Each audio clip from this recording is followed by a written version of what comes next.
Good morning students. आज ही हमारी पहली क्लास है ऑनलाइन। अब तक क्लास में हमारा सिलेबस प्रॉपरली चल रहा था, लेकिन आज से हम आपको कोशिश करेंगे कि आप घर पे रहें इस कोरोना काल में और हम आपकी स्टडी पर कोई प्रभाव ना पड़ने दें, आपकी पढ़ाई चलती रहे। इसीलिए जहाँ तक हमारा सिलेबस आ चुका है हम वहाँ से आगे स्टार्ट करते हैं और आज का टॉपिक स्टार्ट करेंगे कैपेसिटेंस। लेकिन यदि हमें कैपेसिटेंस समझना है तो उससे पहले हमें अपनी डेली लाइफ में जाना होगा और डेली लाइफ में एक छोटा सा एग्जाम्पल देखना होगा। मैं आपको उस एग्जाम्पल की ओर लिए चलता हूँ, समझिएगा ध्यान से। आप मान लीजिए वो जो 10 रुपए का बल्ब आता है श्री का, वो बल्ब लगा हुआ है और वहीं पर समरसेबिल को स्टार्ट करने का आपका स्टार्टर है। आप ये गौर करना की बात, जब आप समरसेबिल को ऑन करेंगे कि बल्ब पर कुछ फर्क पड़ता है। जैसे ही आप समरसेबिल ऑन करेंगे तो आपको दिखाई देगा कि कुछ टाइम के लिए, बहुत छोटे से टाइम के लिए जो वो बल्ब जल रहा है उस बल्ब की ब्राइटनेस कम हो जाएगी और बहुत छोटे से टाइम पीरियड के बाद लगभग पहले जैसी हो जाएगी। इसका रीजन क्या है? इसका रीजन ये है कि जब हम समरसेबिल स्टार्ट करते हैं तो स्टार्ट करते टाइम समरसेबिल को ज्यादा करंट की जरूरत होती है और जैसे ही वो स्टार्ट हो जाता है तो कुछ कम करंट से उसका काम चल जाता है। तो जब बल्ब डिम हुआ इट मींस उसके पास करंट कम आया। बल्ब के पास करंट कम आया क्यों? क्योंकि समरसेबिल के पास ज्यादा चला गया, लेकिन उसको फिर कम से भी उसका काम चल सकता है समरसेबिल का। तो फिर बल्ब के पास लगभग पहले जैसा करंट आ गया और बल्ब की ब्राइटनेस पहले जैसी हो गई। यहां से एक कंक्लूजन निकलता है कि जैसे समरसेबिल एक इलेक्ट्रिकल डिवाइस है या इलेक्ट्रिकल अप्लायंस है, कोई भी इलेक्ट्रिकल अप्लायंस जब स्टार्ट किया जाता है तो उस टाइम पर उसको नॉर्मल से कुछ ज्यादा करंट की जरूरत होती है। और करंट किससे आता है? चार्ज से। और उसको जब वो करंट मिल जाता है तो वो स्टार्ट हो जाता है और स्टार्ट होने के बाद भी फिर वो पहले जैसा हो जाता है अदर डिवाइसेस जिनके पास करंट जा रहा है। आप मान लीजिए जैसे आप फैन को देखते हैं, फैन में आप कभी कभी कहते हैं कि भाई इसके चक्कर नहीं बढ़ रहे, मतलब इसकी स्पीड ज्यादा नहीं है, तो आप जाते हैं मिस्त्री के पास। मिस्त्री आपको सीधे सीधे बोल देता है कि भाई इसका कंडेंसर खराब हो चुका, कंडेंसर को आप बदलवाइए। अब फैन के अंदर कंडेंसर का काम क्या है? कंडेंसर एक ऐसी डिवाइस है जो अपने पास चार्ज स्टोर करके रखती है। चार्ज जब मूव करेगा तो क्या बन जाएगा? करंट। तो कंडेंसर अपने पास चार्ज स्टोर करके रखता है। अब जैसे ही हमने मान लीजिए फैन का स्विच ऑन किया, जैसे ही हम फैन का स्विच ऑन करेंगे, फैन का स्विच ऑन करते ही वो मूव करना स्टार्ट करेगा। और अभी एक एग्जांपल समरसेबिल का लिया जिससे आपको पता है कि स्टार्ट होने के लिए किसी भी इलेक्ट्रिकल अप्लायंस को कुछ ज्यादा करंट की जरूरत होती है। तो जैसे ही हम स्विच ऑन करते हैं, स्विच ऑन करते ही कुछ करंट तो चला जाता है सर्किट से, जो स्विच के बाद हमने सर्किट ऑन कर दिया, और कुछ चार्ज जो कंडेंसर के पास स्टोर है वो चला जाता है, जिस वजह से कंपैरेटिवली नॉर्मल कंडीशन के बाद, मतलब नॉर्मल का मतलब यहां पर सर्किट से है, जो सर्किट से करंट आ रहा है उसके साथ साथ कुछ एडिशनल करंट किसने दे दिया? कंडेंसर ने, जिसलिए इस फैन को कुछ ज्यादा करंट मिल गया और ये आसानी से ज्यादा चक्कर लगा सकता है। और यदि कंडेंसर ना होता, कम करंट मिलता, वो स्लोली मूव करता। तो यहां पर हम कह सकते हैं कि कंडेंसर यदि ना हो फैन में तो फैन की स्पीड कम होगी, कंडेंसर हो तो फैन की स्पीड ज्यादा होगी। अब इस कंडेंसर टॉपिक को ही हमें आज स्टार्ट करना है और फिजिक्स में इसे बोलते हैं कैपेसिटर। आज स्टार्ट करते हैं कैपेसिटर। कैपेसिटर के लिए दोस्तों आपको समझना होगा कि कैपेसिटर क्या है। तो सिंपल आपको पता चल गया, एक ऐसी डिवाइस जो क्या कर सकती है? चार्ज को स्टोर कर सकती है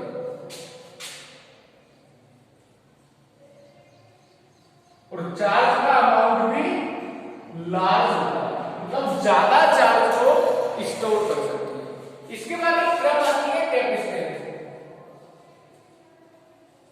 कैपेसिटेंस इसका सिंपल मीनिंग हम मान सकते हैं कैपेसिटी, कि किस पोटेंशियल डिफरेंस पर कितना चार्ज स्टोर किया जा सकता है।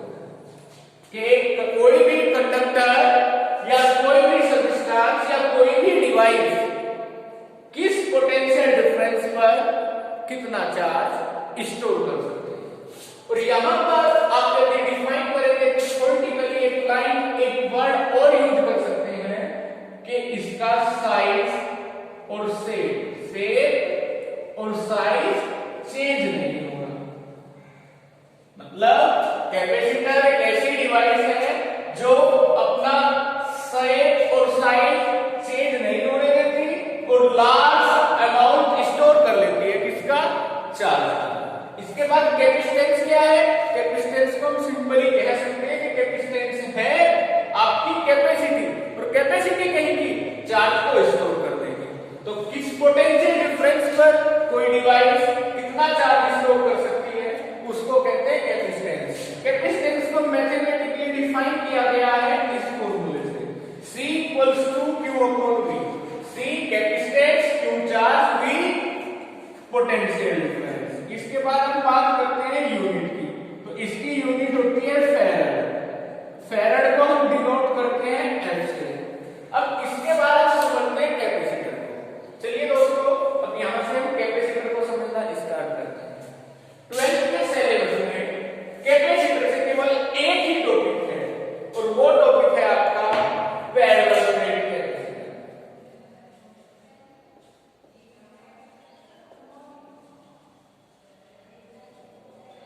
Parallel plate capacitor 12th syllabus में यही है। जैसा कि नाम से क्लियर हो रहा है कि एक ऐसी डिवाइस है जो चार्ज को स्टोर कर सकती है। क्यों? क्योंकि कैपेसिटर वर्ड बोल रहा है। पैरेलल प्लेट से यानी कि इसकी जब हम कंस्ट्रक्शन करेंगे तो इसमें दो प्लेट्स होंगी जिनको पैरेलल रखा जाएगा। मैं मान लेता हूं कि एक प्लेट है ये और एक दूसरी प्लेट है ये। इनका क्रॉस सेक्शनल एरिया है A और दोनों प्लेट के बीच की डिस्टेंस है D। अब जब हम कैपेसिटर के प्रिंसिपल की बात करते हैं तो इसमें से एक प्लेट को सोर्स से कनेक्ट कर दिया जाता है। सोर्स क्या प्रोवाइड करेगा इसको? चार्ज। और दूसरी प्लेट को कनेक्ट कर दिया जाता है अर्थ से। अब आप मान लीजिए सोर्स से आ गए इस प्लेट पर पॉजिटिव चार्ज, तो ड्यू टू इलेक्ट्रोस्टैटिक इंडक्शन इस पर कैसा चार्ज आना चाहिए? Negative charge. और इस पर नेगेटिव चार्ज देंगे तो नेगेटिव चार्ज कहां से आएगा? अर्थ से कुछ इलेक्ट्रॉन ट्रांसफर हो जाएंगे। इस प्लेट पर कैसा चार्ज होगा? Negative charge. तो अब हम बस जब भी इस टॉपिक को पढ़ेंगे तो केवल तीन बातें याद रखेंगे कि दो प्लेट्स हैं, एक प्लेट पर पॉजिटिव चार्ज, एक प्लेट पर नेगेटिव चार्ज और इनके बीच की डिस्टेंस d होगी। एक बार फिर मैं आपको प्रिंसिपल के बारे में बताता हूं पैरेलल प्लेट कैपेसिटर के। पैरेलल प्लेट कैपेसिटर्स में दो प्लेट होती है जिनका हम मान सकते हैं एरिया कितना है? A है, बीच की डिस्टेंस d है। एक प्लेट को सोर्स से कनेक्ट कर दिया जाता है और दूसरी प्लेट को अर्थ से कनेक्ट कर दिया जाता है। जो प्लेट सोर्स से कनेक्ट की जाती है उससे उसको चार्ज मिलता है। मैंने मान लिया कि इस प्लेट फर्स्ट पर सोर्स से चार्ज आ गया कितना? पॉजिटिव चार्ज आ गया। अब ये प्लेट और ये प्लेट एक दूसरे के नजदीक रखी हुई है लेकिन कांटेक्ट में नहीं है। तो फर्स्ट चैप्टर में हमने पढ़ा इलेक्ट्रोस्टैटिक इंडक्शन। इलेक्ट्रोस्टैटिक इंडक्शन के कॉन्सेप्ट से यदि यहां पॉजिटिव चार्ज है तो सामने वाली प्लेट पर कौन सा चार्ज आना चाहिए? वहां पर आना चाहिए नेगेटिव चार्ज। लेकिन नेगेटिव चार्ज आएगा कहां से? अर्थ से आएगा, क्योंकि अर्थ क्या करती है? कंडीशन के अकॉर्डिंग इलेक्ट्रॉन्स ले भी लेती है और दे भी देती है। इट मींस वो अर्थ और प्लेट आपस में अपना चार्ज शेयर कर सकती है। तो अब हम स्टार्ट करते हैं पैरेलल प्लेट कैपेसिटर्स को और इसके लिए एक सिंपल डायग्राम बनाते हैं जहां से हम स्टार्ट करते हैं।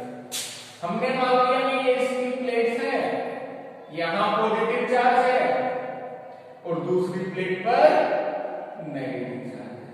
अभी हमें निकालना है कैपेसिटेंस। कैपेसिटेंस क्या होता है? C = Q/V। यदि हमें पैरेलल प्लेट कैपेसिटर का कैपेसिटेंस डिफरेंस सी निकालना है तो किसको निकालना पड़ेगा? पहले हमें निकालना पड़ेगा v को।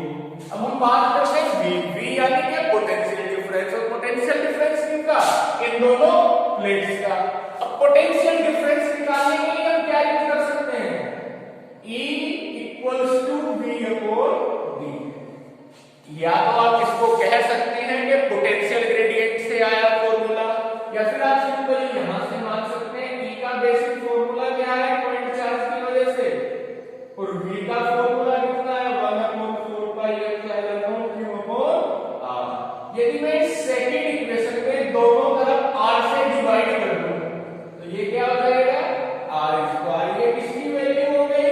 E की। हम क्या कह सकते हैं? V upon R equals to E। यहां E किसको शो कर रहा है? इलेक्ट्रिक फील्ड को।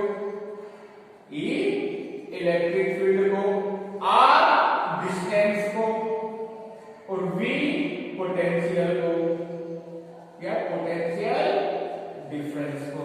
तो यदि हमें कैपेसिटेंस निकालना है तो कैपेसिटेंस निकालने के लिए V की जरूरत होगी, और यदि V यानी कि पोटेंशियल डिफरेंस निकालना है दोनों प्लेट्स का तो उसके लिए इलेक्ट्रिक फील्ड की जरूरत होगी।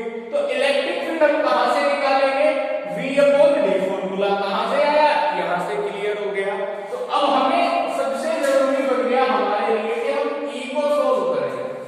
E यानी कि इलेक्ट्रिक फील्ड, और इलेक्ट्रिक फील्ड भी कहां सोल्व करें? इन प्लेट्स के बीच में कितना होगा। तो यहां इस क्वेश्चन को कराने से पहले बस मैं क्लास बात आपको बताना चाहता हूं, और वो बात ये है कि गॉस थ्योरम में एप्लीकेशन थी कि electric field due to a infinitely long charge plate sheet, मतलब किसी भी सीट की वजह से उसके नियर किसी भी पॉइंट पर इलेक्ट्रिक फील्ड कितना होता है? ये फॉर्मूला आया था सिग्मा अपॉन 2 एप्सिलॉन। चलिए अब हम स्टार्ट करते हैं इस अपने टॉपिक पैरेलल प्लेट कैपेसिटर को। हमने मान लिया दो प्लेट है, एक प्लेट पर पॉजिटिव चार्ज, दूसरी प्लेट पर नेगेटिव चार्ज, और बीच की डिस्टेंस है d। इस प्लेट को मान लेते हैं प्लेट फर्स्ट, इस प्लेट को मान लेते हैं प्लेट सेकंड, और यहां पर इन दोनों प्लेट्स के बीच में ये एक पॉइंट है P। इस पॉइंट पर हम देखेंगे इलेक्ट्रिक फील्ड की डायरेक्शन, प्लेट फर्स्ट की वजह से भी, प्लेट सेकंड की वजह से भी। प्लेट फर्स्ट पर है पॉजिटिव चार्ज, और पॉजिटिव चार्ज के लिए इलेक्ट्रिक फील्ड की डायरेक्शन आउटवर्ड होती है। तो इस P पॉइंट के रेस्पेक्ट में E1 की डायरेक्शन चली जाएगी बाहर की तरफ, और ये सेकंड प्लेट नेगेटिव चार्ज की है, यानी कि इसमें इलेक्ट्रिक फील्ड की डायरेक्शन इनवर्ड होगी। तो इस P पॉइंट के लिए पर इसकी वजह से इलेक्ट्रिक फील्ड इस डायरेक्शन में होगा। तो यदि हम बात करें पॉइंट P पर, तो पॉइंट P पर दोनों प्लेट्स की वजह से इलेक्ट्रिक फील्ड की डायरेक्शन सेम होगी, और अकॉर्डिंग टू गॉस थ्योरम किसी भी प्लेट की वजह से इलेक्ट्रिक फील्ड कितना होता है? E equals to sigma upon 2 epsilon nought. तो अब यदि मैं बात करूं कि electric field between the plates of capacitor, तो E इक्वल्स टू मुझे क्या करना पड़ेगा? प्लेट 1 और प्लेट 2 दोनों की वजह से जो इलेक्ट्रिक फील्ड है उसको ऐड करना पड़ेगा। प्लेट 1 की वजह से भी electric field sigma upon 2 epsilon not, plate second की वजह से भी। तो नेट इलेक्ट्रिक फील्ड कितना? 2 epsilon not LCM sigma plus sigma, तो यहां से E कितना आ गया? Sigma upon epsilon not. इसको मान लिया इक्वेशन 1। अब हमने इलेक्ट्रिक फील्ड को निकाल लिया, अब क्या निकालेंगे हम? V। तो हम लिख सकते हैं यहां से V इक्वल्स टू क्या हो जाएगा? E into D। तो मैं लिखता हूं V equals to E into D, या हम इसको अल्फाबेट्स में वर्ड्स में लिखते हैं इलेक्ट्रिक फील्ड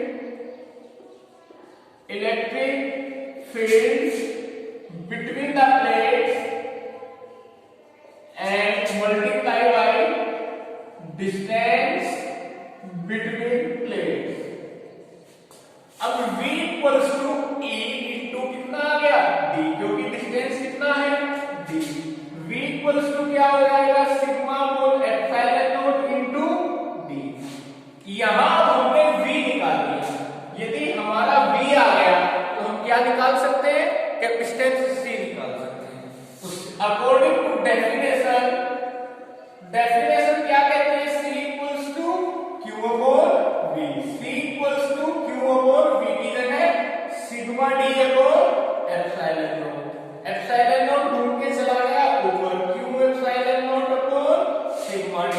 और हमें पता है प्लेट्स पर चार्ज का डिस्ट्रीब्यूशन हुआ है, इट मींस यहां कौन सी डेंसिटी होगी? Surface charge density. हम क्या जानते हैं कि सरफेस चार्ज डेंसिटी सिग्मा क्या होता है? Q upon A। तो यहां से Q कितना आ गया? Sigma into A। तो Q की जगह हमने रिप्लेस कर दिया sigma A epsilon nought upon sigma D। Sigma से सिग्मा कैंसिल हुआ, C कितना आ गया? Epsilon nought A upon D। दिखाई नहीं दे रहा है, आप देख लीजिए।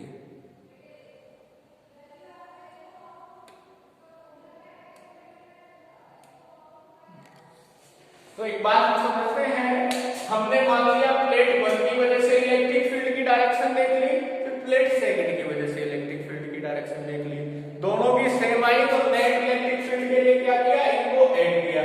E1 और E2 की वैल्यू गॉस थ्योरम के अकॉर्डिंग कितना होगी? Sigma upon 2 epsilon not. Net electric field निकाल लिया। नेट इलेक्ट्रिक फील्ड निकालने के बाद हमने पोटेंशियल निकाला। पोटेंशियल कैसे निकलेगा? Electric field into distance. Side में आपको अभी समझाया है। इसके बाद यहां से V आ गया। V आते ही हम कैपेसिटेंस निकाल सकते हैं। तो कैपेसिटर की कैपेसिटेंस का फॉर्मूला लगाया C equals to Q upon V। V की वैल्यू पुट की, एप्सिलॉन नॉट घूम के ऊपर चला गया, और फिर उसके बाद C equals to Q epsilon nought upon sigma D आ गया। यहां पर हमने देखा कि चार्ज का डिस्ट्रीब्यूशन प्लेट पर हुआ है। यदि चार्ज का डिस्ट्रीब्यूशन प्लेट पर हुआ है तो यहां पर सरफेस चार्ज डेंसिटी होगी। तो सरफेस चार्ज डेंसिटी का formula sigma equals to Q upon A लगाया, Q कितना आ गया? Sigma A। यहां पर Q की वैल्यू रिप्लेस कर दी। Q की value sigma A epsilon nought upon sigma D। Sigma से सिग्मा कैंसिल हुआ। तो किसी भी कैपेसिटर की कैपेसिटेंस कितना होती है? C equals to epsilon nought A upon D।